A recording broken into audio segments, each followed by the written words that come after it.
The guardian dog. What this loyal pet was protecting will leave you speechless. The moment Sarah noticed her dog Max sitting motionless at the bedroom door, refusing to let anyone pass, she knew something was terribly wrong. What happened next changed everything she thought she knew about loyalty. It started like any other Tuesday morning.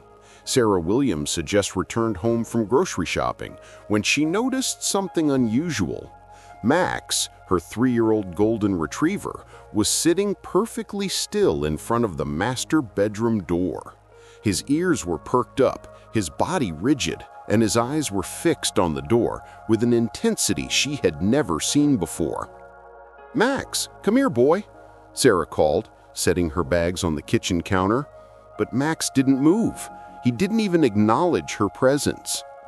At first, Sarah thought it was odd, but nothing to worry about. Dogs have their quirky moments, after all. She went about putting away the groceries, occasionally glancing down the hallway where Max remained stationed like a furry sentinel. 20 minutes passed. Max hadn't budged. When Sarah's husband David came home from work that evening, Max was still there. The dog had been sitting at that door for nearly 6 hours, without food, water, or bathroom breaks. His dedication was both impressive and deeply concerning. "What's going on with Max?" David asked, hanging his jacket in the closet. "I have no idea," Sarah replied, her voice tinged with worry. "He's been there since I got home. He won't move, won't eat, won't respond to anything." David walked down the hallway and tried to approach the bedroom door. That's when things took a startling turn. Max, their normally gentle and friendly dog, let out a low, grumbling growl. It wasn't aggressive exactly, but it was clear nobody was getting past him. If you've ever wondered just how far a dog's protective instincts can go, keep reading. This story will change the way you see man's best friend forever. The couple stood in the hallway, exchanging worried glances. Something was clearly wrong, but what? The bedroom door was closed, just as they had left it that morning. There were no strange sounds, no unusual smells, nothing that would explain Max's behavior. "Should we call the vet?" Sarah suggested, pulling out her phone. "Maybe," David said, kneeling down several feet away from Max, trying not to spook him. "Hey, buddy, what's wrong? What are you guarding?" Max's tail didn't wag. His eyes remained fixed on the door, unblinking, unwavering. In all their years together, the couple had never seen their dog act this way. Max was the kind of dog who greeted everyone with enthusiasm, who brought his ball to guests expecting playtime, who would roll over for belly rubs at the slightest provocation. This protective, almost militant stance was completely out of character. As the evening wore on, Sarah and David tried everything. They offered Max his favorite treats, nothing. They brought out his beloved squeaky toy, not even a glance. They tried to physically move him, but he planted his paws and refused to budge. Though he never snapped or became truly aggressive, he simply would not allow them access to that bedroom door. By 9 o'clock that night, the couple was genuinely frightened. Sarah called their neighbor, Mrs. Peterson, who had experience training dogs.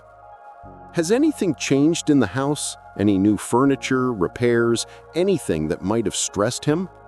Sarah thought hard. "No, nothing. Everything is exactly as it's been for months."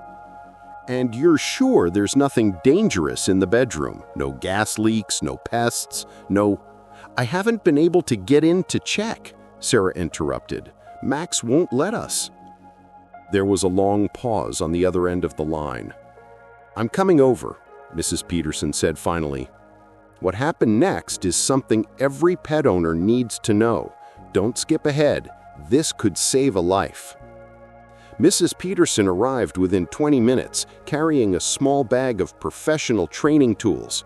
She was a retired dog trainer who had worked with police canine units for over 30 years. If anyone could understand what Max was doing, it was her. She approached Max slowly, speaking in low, calm tones. The dog acknowledged her with a brief glance, but immediately returned his attention to the door. Mrs. Peterson observed him carefully, noting his breathing, his posture, the tension in his muscles. "This isn't aggression," she said after several minutes of observation. "This is protection. He's not trying to keep you away from something dangerous. He's trying to keep something dangerous away from what's in that room." A chill ran down Sarah's spine. "What do you mean?" "I mean," Mrs. Peterson said, "Max believes something precious is in that room, and he thinks it's under threat. Has anyone else been in your house today? Any service workers, delivery people, strangers?" Sarah shook her head. "No one. Just me, and I was only gone for about an hour to get groceries." Mrs. Peterson frowned. She pulled out her phone and called someone. "Jim, I need you to come to 415 Maple Street with a carbon monoxide detector. Now." The word sent panic through the room. Carbon monoxide, the silent killer. "You think there's a gas leak?" David asked, his voice tight. "I think your dog is smarter than most humans," Mrs. Peterson replied. "Dogs have an incredible sense of smell.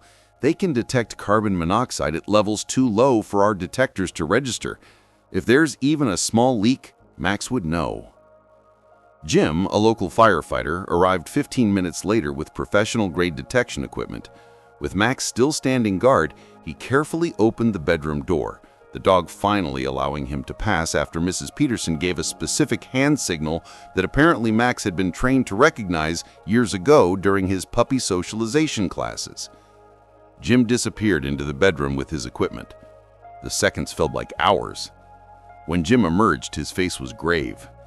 "You've got a carbon monoxide leak. Not huge, but definitely dangerous. Another few hours and whoever was sleeping in there tonight would have been seriously ill, maybe worse." The room fell silent except for Sarah's sharp intake of breath. The couple had plans to go to bed early that night. They both had early meetings the next morning. If Max hadn't stood guard, if they had simply gone to sleep as planned. "Where's it coming from?" David asked, his voice shaky. "Your gas fireplace.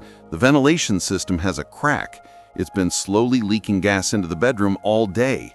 The door was closed, so it concentrated in there.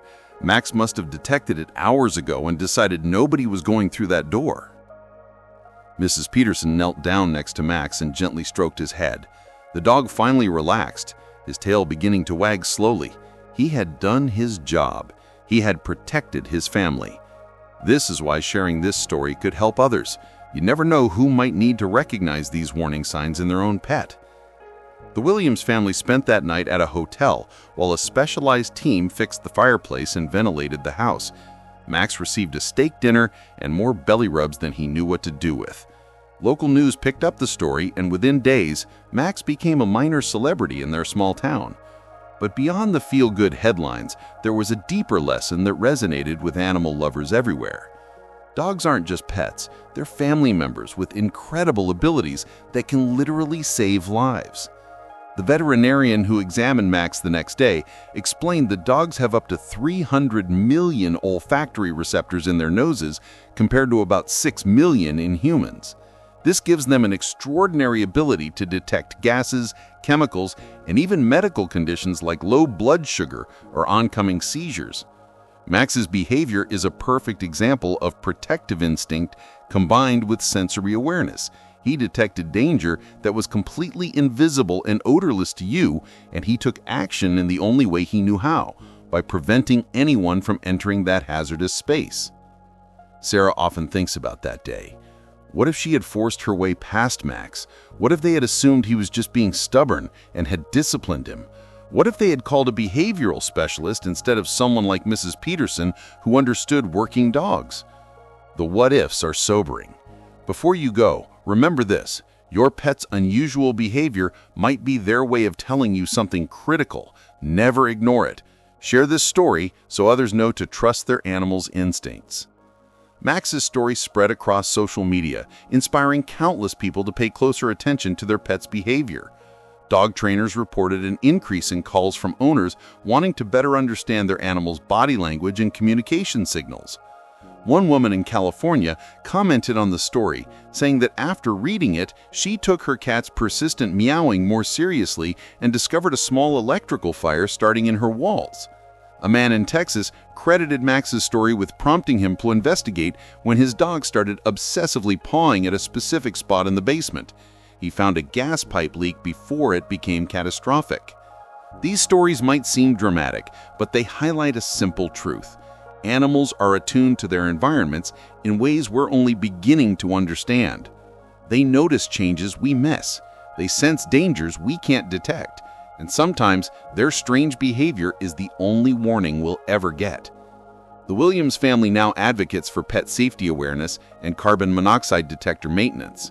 They've partnered with local fire departments to educate families about the invisible dangers in homes and the importance of paying attention to pet behavior. Max, for his part, has returned to his normal goofy self, chasing squirrels, begging for treats, and napping in sunbeams. But his family looks at him differently now. They see not just a pet, but a guardian, a protector, a hero who asked for nothing in return except the chance to keep his family safe. The bedroom door stands open these days, a constant reminder of the day it was closed. The fireplace has been repaired and inspected multiple times. And Max, he still walks by that door occasionally, sniffing carefully, making sure everything is as it should be. Because that's what dogs do. They love unconditionally, they protect fiercely, and they never stop watching over the people they consider family. Share Max's story with everyone you know. It might just save a life. And if your pet is acting strangely, don't ignore it. Investigate. They might be trying to tell you something.